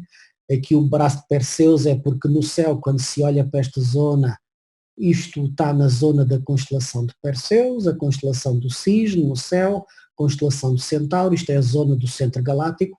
Nós do Sol olhamos nesta direção, no céu é a constelação do Centauro, aqui, a constelação do Sagitário, e na realidade há muitas pistas hoje em dia que a estrutura deste braço tem uma ligação mais entre braços assim. Portanto, mas se deixarmos este é um braço mais pequeno. Portanto, o Sol está nesta zona, e está entre dois braços, maiores, que é o de Perseus e depois é o do Sagitário. O que é que interessa mais fazer aqui? Isto é a nebulosa do Orionte, mas eu agora quero sair daqui e fazer outras contas convosco, que é como é que se calcula a massa da galáxia. Como é que podemos saltar daqui para o cálculo da massa da nossa galáxia? É simples, sabendo qual é uma questão novamente de contas da mecânica. Vocês devem estar aí a ver novamente o iPad. E como é que nós fazemos? Pegando novamente na órbita circular, temos aqui uma órbita circular, vamos pintar aqui um objeto qualquer, um objeto que está a fazer uma trajetória circular em torno deste centro, uma trajetória de raio R, vem com velocidade V, e um objeto para descrever uma órbita circular com esta velocidade V e uma órbita caracterizada por ter um raio R, isso só é possível se este objeto estiver sujeito a uma aceleração centrípeta, que o puxa para dentro. É a única maneira. Portanto, podemos utilizar isto para calcular a massa que preenche esta coisa toda. Qual é a massa que está aqui dentro que é responsável por esta aceleração centrípeta? Ora, o que sabemos é que esta aceleração centrípeta não é mais do que a força gravítica que esta massa toda que aqui está exerce sobre a partícula que tem massa m. Qual é a aceleração? Ora, a conta é simples. A conta é simplesmente dizer a força gravítica que é exercida sobre a massa m será a constante de gravitação. Depois vou fazer assim, a massa da galáxia, isto é a massa da galáxia que está contida dentro deste raio todo, é a massa da galáxia, a dividir pelo r ao quadrado, vezes a massa da partícula que ali está. Isto é a força, mas isto pode ser escrito como aceleração centrípeta vezes aquela massa. Já estamos a ver, já se vê que A minha aceleração centrípeta é exatamente o termo que ali está. A solução matematicamente é simples. É simplesmente dizer que calcula a aceleração centrípeta se souber qual é a massa da galáxia. Mas a aceleração centrípeta de um objeto que anda aqui com velocidade v à distância r é velocidade ao quadrado a dividir por r. Juntando esta coisa toda, o que é que aparece? Se olhar a esta expressão, este quadrado corta com aquele r e isto permite resolver a equação em ordem à massa da galáxia, igual a v ao quadrado. Chama-se isto a velocidade circular, ok? Isto aqui é designado pela velocidade circular, porque eu estou a admitir uma órbita que é circular.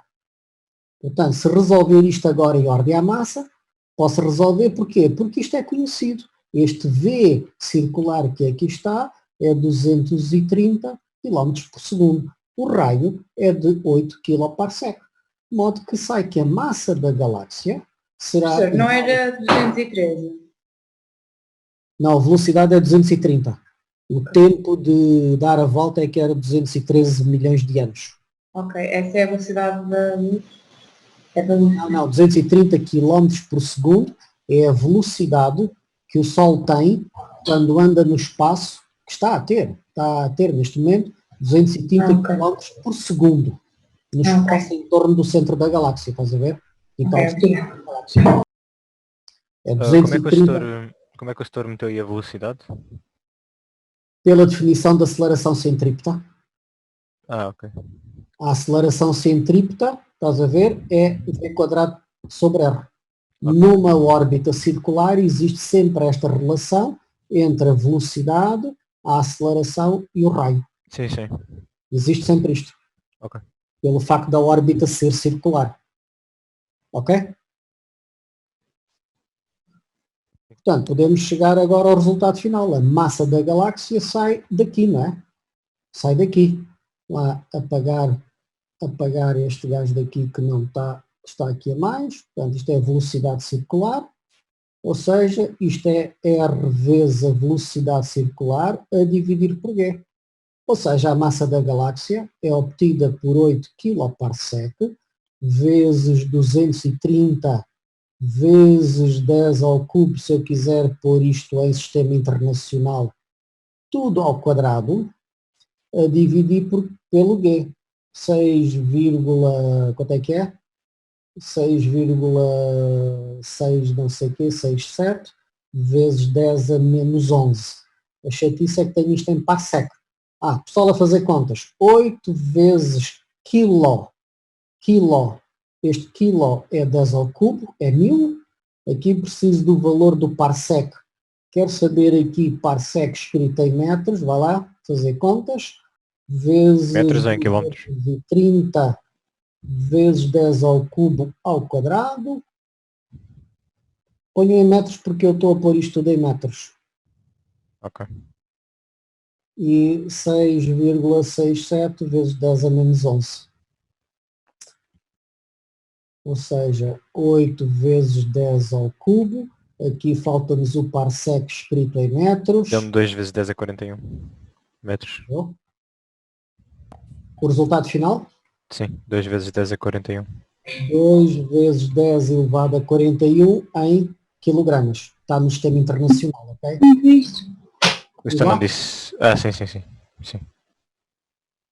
Não percebi o que é que vocês disseram. Não, sim. Esqueci isso. Ok, isto aqui está em metros, não é? Este fulano tem que ser colocado em metros também. Este aqui já está no sistema internacional, de modo que isto sai em quilogramas. 2, quantos? Já agora. É 1,95, por isso é que eu arredondei para 2. Ok, mas deixa, 1,95. Porque eu quero isto está em quilogramas. Vamos lá ver.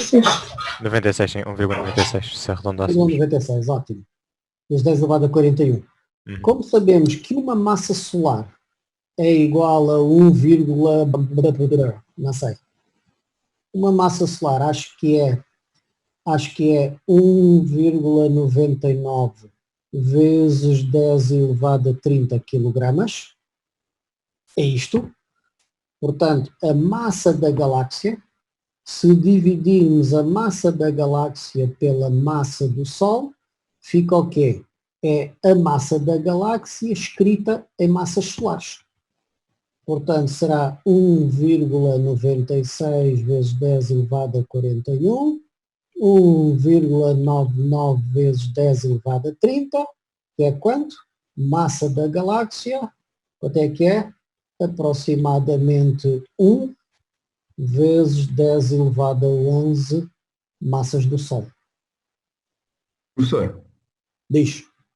mas se a distância for maior, Exatamente. a velocidade continua a mesma. Bingo! Então a massa da galáxia aumenta. Exatamente, era isso que eu estava à espera que tu dissesses. Ok. Exatamente isso, exatamente isso. Nós estamos a fazer isto apenas até ao Sol, mas na realidade a curva de rotação vai assim até, vamos esticar a corda, até aos 20 kPa. Sempre direitinha. Se fizermos esta conta para os 20 kPa, o que é que acontece a este valor da massa? Obviamente aumenta, não é? Pois. Esta coisa vai aumentar. Aumenta. Na realidade, a massa da galáxia é qualquer coisa que anda pelos 5 vezes 10 elevado a 11 massas do Sol. Estão a ver?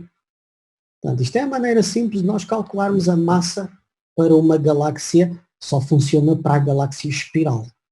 Porque temos órbitas circulares, temos esta dinâmica toda e estuda-se as curvas de rotação que a galáxia tem. De modo que dá para fazer isto tudo, dá sim senhor. Mas temos uma excelente estimativa da massa para a nossa galáxia. Estão a ver? Ok, obrigado. Diz? Professor, só uma questão. A velocidade linear delas vai ser a mesma, tanto a 20... Para estas estrelas é. Okay. Deixa-me lá ver. Se olhares para aqui, não estás a ver nada, que esta não está dentro do desktop que está a ser partilhado. Não sei se é este aqui. Deixa lá ver se este desktop está a ser partilhado. Vocês aqui estão a ver novamente o matemática ou Sim. não? Sim. A matemática, ok. Portanto, se olhares para estas curvas de rotação, estás a ver? Como estes aqui estão mais incertos, eu vou esquecer este ponto e dizer que isto continua mais a direito. Ok. Na realidade, há estrelinhas até aos 22, 23 kPa, estás a ver? Uhum. Mas isto é muito uniforme. Portanto, claro que há subidas e descidas, não é? Mas se pusermos aqui um traço horizontal, eu estou a esticar a corda a ir até aos 20. Ok. Pronto. E é uma estimativa razoável, é. É uma estimativa razoável. É uma estimativa, não é um valor exato. É uma estimativa, mas bastante boa. Diz lá. Obrigado. Aqui neste gráfico, se o professor puxar para cima, porque é que aquela curva é diferente? Eu acho que o professor já chegou a explicar, mas não, para cima, depois para cima. Aquele gráfico que cá em baixo, não, então é para baixo.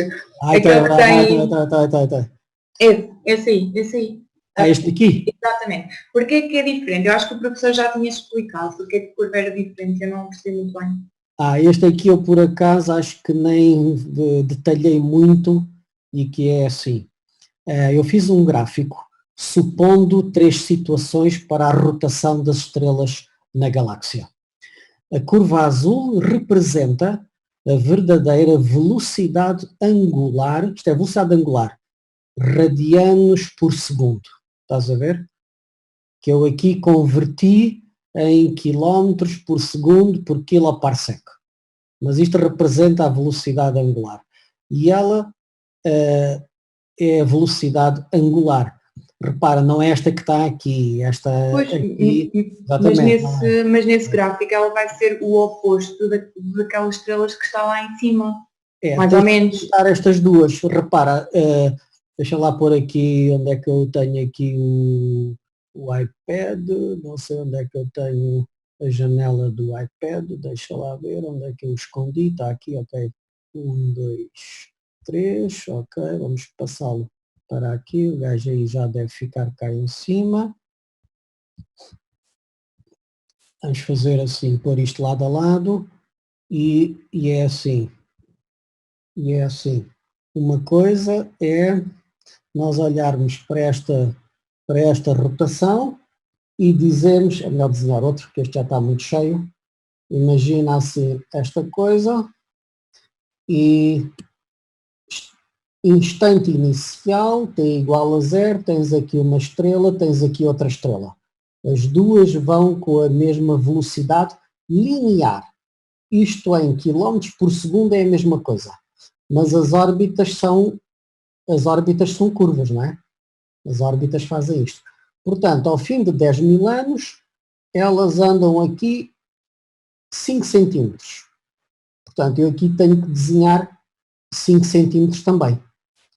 Portanto, o espaço percorrido por esta é daqui até aqui, o espaço percorrido por esta é daqui até aqui, e nos dois casos são os 5 centímetros. Essa é que é a questão. Porquê? Porque elas partiram com os mesmos quilómetros por segundo. Nesta condição, imagina que foi um intervalo de tempo de 10 anos. Qual foi o ângulo descrito por estas duas estrelas? Esta estrela aqui, não é esta coisa que eu quero, esta estrela aqui fez este ângulo aqui, θ1, e esta estrela, a outra estrela ali atrás, esta estrela aqui atrás só fez o ângulo θ2. Qual deles é que é maior? Obviamente o θ1 é maior do que o θ2. Quando calculas a velocidade angular do 1, que é o θ1 a dividir pelo ΔT, e comparas com a velocidade angular do 2, que é o θ2 sobre o mesmo intervalo de tempo, obviamente este ω1 é maior que o ω2. Qual é o resultado? Quando fazes o gráfico em função do tempo, se a velocidade linear faz isto, V linear, ok? Quando passas para o gráfico da velocidade angular, ela faz isto. Perdão, isto não é t, isto aqui está mal, isto não é t, isto é distância ao centro. Isto é a distância ao centro. Opa, agora entra aqui. Não, mas não liga agora. Chateado.